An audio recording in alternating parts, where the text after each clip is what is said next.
네, 안녕하세요. 제목이 이스라엘은 출애굽 후에 불과 사흘 만에 원망, 그러니까 이 원망하기 시작했습니다. 16번째 시간이죠. 자, 출애굽기 12장 37절을 제가 읽으면서 제가 알아보겠습니다. 이스라엘 자손이 라암셋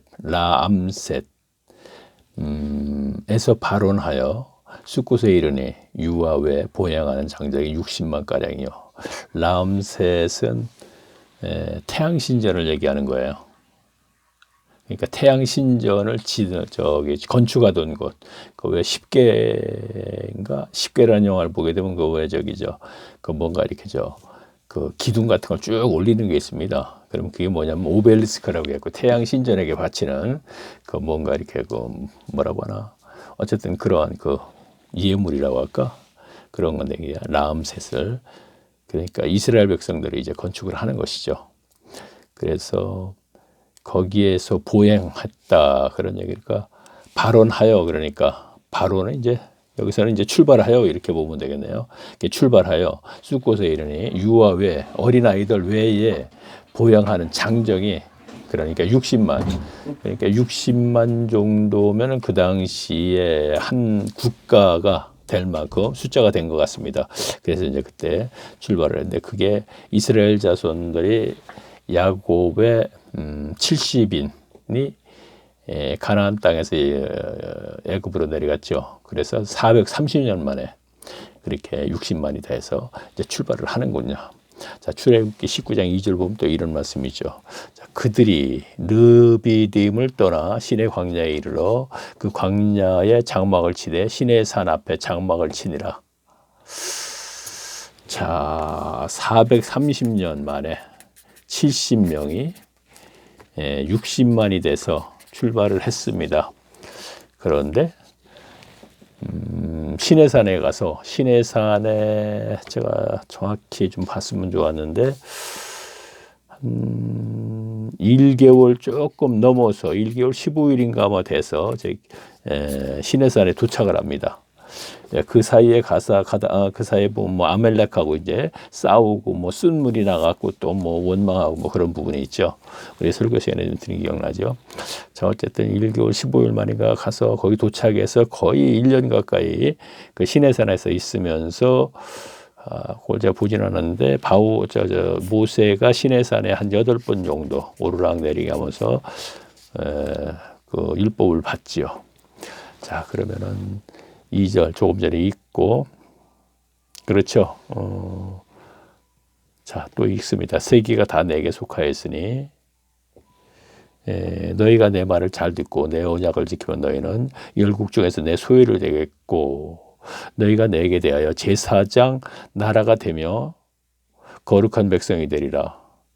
너는 내 이 말을 이스라엘 자손에게 고할지니라. 자, 모세 너는 이렇게 되는 것이죠. 자, 그러니까 세계가 다 내게 속했다 그랬습니다. 자, 그러면서 제가 여기다 가위를 열고 누가복음 4장 6절 보면 이렇게 됐네요. 6절에서는 사탄이 세상의 통치권을 하나님으로부터 넘겨받았다고 했는데 그렇다면 사탄도 하나님의 필요에 따라 쓰임을 자 그랬죠. 세계가 다 하나님에 속했대요. 자, 그런데 누가복음 4장 6절엔 사탄이 예수님이 이제 그 상황은 뭐냐면은 예수님이 성령에 이끌려서 광야에 나가서 시험을 받죠. 그래서 40일 금식을 하게 되죠. 자, 마태복음에도 있는데 누가복음에도 있습니다. 근데 마태복음에서는 없는데 누가복음에는 세 번째 시험이 뭐라고 하느냐 하면은 사탄이 자, 마귀죠. 마귀. 뭐 또 사탄이라고도 하고 마귀라고도 하니까 저 사탄이 예수님에게 뭐라 하냐면 내가 나를 경배하면 이 세상의 통치권을 주겠대요. 자, 사탄은 영어로 있죠. 그러니까 육신을 가진 예수님을 유혹을 하는데 네가 나를 경배하면 나를 예배하면 그거죠. 그러면 이 세상의 통치권을 주겠대요. 다시 말하면 왕권을 주겠다는 거예요. 그러면서 뭐라 그러냐면 이 세상의 통치권은 하나님이 나에게 준 것이래요. 다시 한번 볼까요? 누가복음 4장 6절입니다. 사탄이 세상의 통치권을 제가 그 말씀을 적진 않았네요. 제가 넘겨받았다고 했는데, 자, 그렇다면 사탄은 하나님의 필요에 따라 쓰임을 받을 뿐이다 이런 얘기입니다. 그렇죠? 자, 그러니까 통치권을 주었지만 지금 여기서 뭐라 그래요? 세계가 다 내게 속하였다 그랬잖아요. 그렇죠? 자, 세계는 세상이잖아요. 세상의 통치권을 분명히 마귀가 하나님으로부터 받았다고 했습니다. 그러나 여기서는 또 세계가 다 나에게 속했다 그랬으니까 사탄도, 제가 뭘 얘기를 하려고 그러냐면 사탄도 결국엔 피조물로서 하나님의 통치권 안에 있다는 것이죠. 다시 말하면 이 세상에 있는 모든 것, 진행되는 것 있지 않습니까? 문명, 문화, 특히나 이러한 것도 하나님의, 그러니까 뭐라 그러나 경륜 안에 들어있다는 얘기입니다. 자, 제가 경륜이라는 단어를 시작하고 끝 이 사이를 경륜, 어떤 뜻을 가지고 하나님이 분명히 계획을 세우고 진행하는 거, 이 안에 있다는 거예요. 그래서 우리가 가인의 후손과 니므론이 무엇이에요? 문명을 만들었다 그랬잖아요. 자, 우리가 바벨탑을 쌓는 것을 니므론이 교만의 상징이로만 설교를 듣는데 문장을 자세히 보니까 그것이 과학 문명이었다 하는 것을 알게 됐죠. 바벨탑 쌓는 공법이. 그렇죠? 자, 그러니까 문명은 이 세상에 있고 이것이 인류가 자멸하는 건데 현실은 지금 오존층이 파괴되는 것이 문명 때문이죠. 자동차 문명이라든가 여러 가지. 그러면 하나님이 이걸 모르시겠느냐 이런 얘기죠. 가인을 죽이지 마라. 가인의 후손을 따라가보니까 문명이 있고 홍수를 심판 이후에 최초로 사탄에 속한 니므론이 바벨탑을 쌓는데 보니까 그 공법이 과학 문명이더라 이런 얘기입니다. 그래서 그러한 것을 하나님의 자녀가 만들 수가 하나님의 자녀에게 만들게 하는 것이 아니고 사탄에 속한 사람들에게 지혜를 줘서 만들게 하더라. 누구 지혜? 사탄의 지혜. 그래서 결국은 사탄도 이 세상의 통치권을 가지고 있지만 결국은 사탄도 하나님의 통치 안에 들어있다 이런 얘기입니다.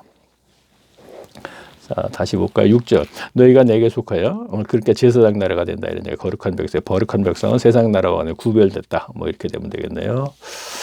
자, 하지만 이스라엘은 이렇게 되네요. 그러니까 3일. 자, 출애굽기 15장 22절. 자, 제사장 나라가 된다 이러면서 이스라엘은 어떤 구절이 있나 볼까요? 모세가 홍해에서 이스라엘을 인도하며 그들이 나와 수르 광야에 들어가서 거기서 사흘 길을 행하였으나 물을 얻지 못하여.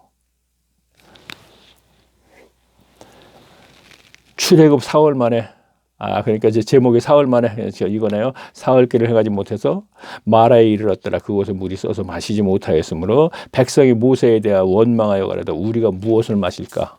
자, 출애굽기 16장에 있죠. 이스라엘 온 회중이 광야에서 모세와 아론을 원망하여 하나님을 원망. 자, 모세, 아론 원망하는 건 하나님을 원망하는 것이죠. 3절 볼게요. 뭐라 그랬나? 그들에게 이르러 우리가 애굽 땅에서 고기 가마 곁에 앉았던 때와 떡을 배불리 먹었던 때와.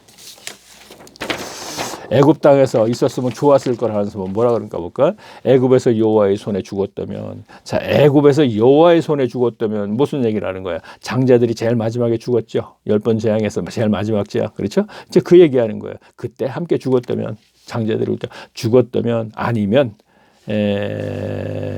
누구죠? 바로에게 죽었다면. 그렇죠? 홍해바다 건너기 전에 막 따라오고 그랬지 않습니까? 근데 죽었다면, 이 얘기죠. 죽었다면 좋았을 것을 너희가 이 광야에 우리를 인도하여 내 온 회중으로 줄여 줄게. 자, 배고파 굶어 죽게 하려고 그러느냐? 3일 만에. 자, 몇 번 재앙이었죠? 10번인가요? 재앙을 10번 정도까지도 그 하나님의 기적을 본 지가 3일밖에 안 됐어. 그런데 불과 3일이 뭐야? 홍해바다가 갈라지는 것은 3일밖에 안 됐어. 그런데 벌써 하나님을 원망하기 시작합니다. 그걸 다 잊었어요.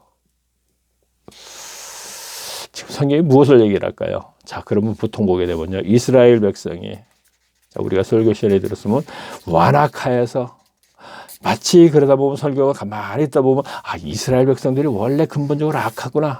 완악하구나. 절대 그렇지 않아요. 인간은 누구나 다 똑같다는 얘기예요. 이스라엘 백성이나 그렇게 돼버리면 누구나 똑같습니다. 똑같은데 문제는 하나님의 은혜가 없으면 누구나 똑같이 된다는 거예요. 자, 그러면 큰 무리가 60만이 있어요.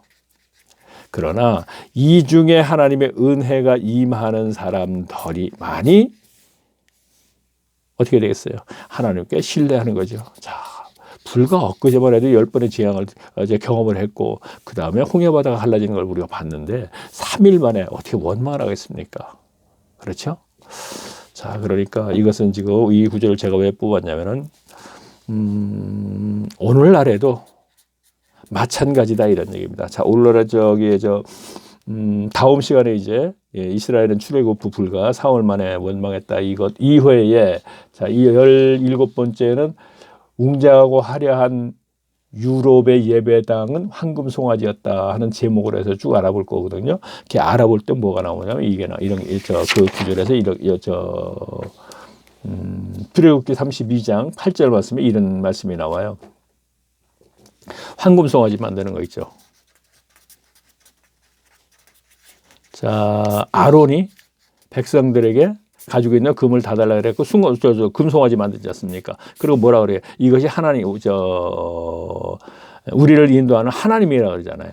송아지를 만들어 놓고 이것을 가지고 하나님이래요. 자, 하나님의 기적을 다 목격했고 하나님의 존재를 인정을 해 신뢰를 인정을 하면서 그런데 송아지를 만들어 놓고 이것이 하나님이래요.